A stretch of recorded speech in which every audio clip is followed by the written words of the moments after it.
In what surely was one of the dirtier campaigns in American history, Judge Roy Moore was narrowly defeated in the Alabama special Senate election today by his hard-left opponent, Doug Jones.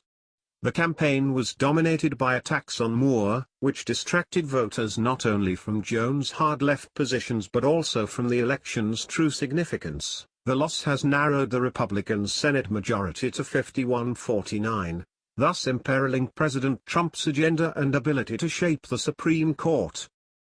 The left and establishment right pulled out all the stops to defeat Moore.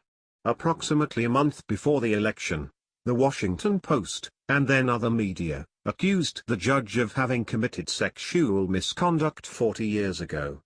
Yet the story was mischaracterized by Machiavellian media, prevaricating politicians, and artifice-practiced activists almost from the get-go. 7 women reported only that Moore courted them, often with their parents' blessings, when he was in his early 30s and they were of age, and that he acted like a perfect gentleman.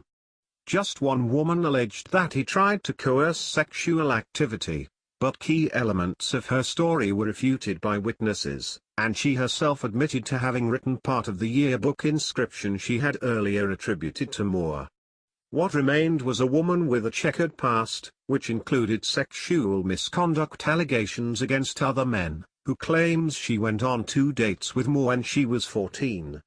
Yet even she didn't accuse the judge of having tried to force sexual activity. So there were only 2 damning allegations, one largely disproven and the other unproven. And in none of the cases was even fornication alleged. Yet this wasn't the picture the media painted.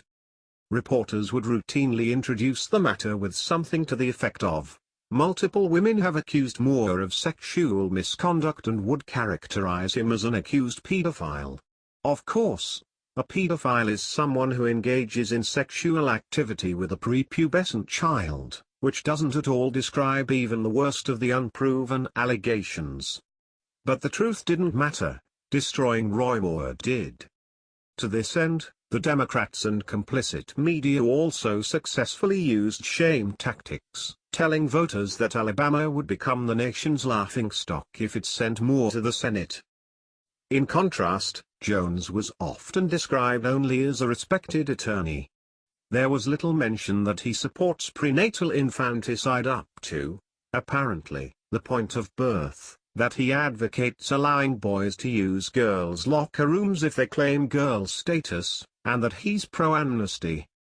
Also swept under the rug was Jones' behavior toward an underage victim of sexual abuse. Brittany Benefield endured the abuse when she was 15 at the University of Alabama at Birmingham in 2001, and Jones was the institution's defense attorney. Speaking to AL.com late last month, Benefield stated that some things Jones said during the process really made my jaw hit the floor, as she described him as cold, uncaring, unfeeling and calculated throughout the case. He was not a victim's advocate, Benefield told AL.com. He was all for blaming the victim, honestly. As for the media's shamelessness, their attacks were beneath contempt to the very end. Truly scraping the bottom of the barrel, Politicus USA's Jason Easley ran the Tuesday fake news headline, "Roy Moore campaign ends with rally that attacks Jews and tells stories about child prostitutes." This is a pants-on-fire lie. The story about child prostitutes was actually one that portrays Moore in a positive light. I wrote about it here. Related by a man who served with Moore in Vietnam, New Jersey attorney Bill Stewell, Easley couldn't even manage to get his name right, misidentifying him as Bill Saling. But it's fitting that fake news by a so-called reporter would be accompanied by a fake name. Of course, leftists' problem with Moore has nothing to do with alleged sexual impropriety. For they are the mainstreamers of sexual impropriety.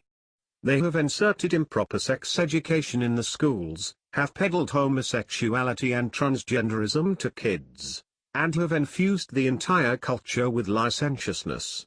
They have not only defended but have lauded sexual predators such as late Senator Ted Kennedy, in whose car a young woman drowned in 1969, and Democrat pederasts such as Harvey Milk and Congressman Jerry Stubbs. And now they have another foot soldier in the Senate. Leftists' real issue with Judge Moore is that he's everything the establishment is not. He has long stood against government cronyism, the homosexual and transgender agendas, and the purging of faith from public life, and he actually understands and seeks to uphold the Constitution. And as even the New York Times had to admit, as a Judge Moore continually defended the little guy, and, notably, black defendants, against the powers that be. But now the powers that be have defeated Moore. It's a testimonial as to how the media can shape, distort, and twist public opinion. As I've often pointed out, the media are our conduit of information, and of misinformation. And how can people make the right decisions on politicians and policies if they're hearing lies about those politicians and policies? It's as with a computer, garbage in, garbage out. And, consequently, a little more garbage is now off to the Senate.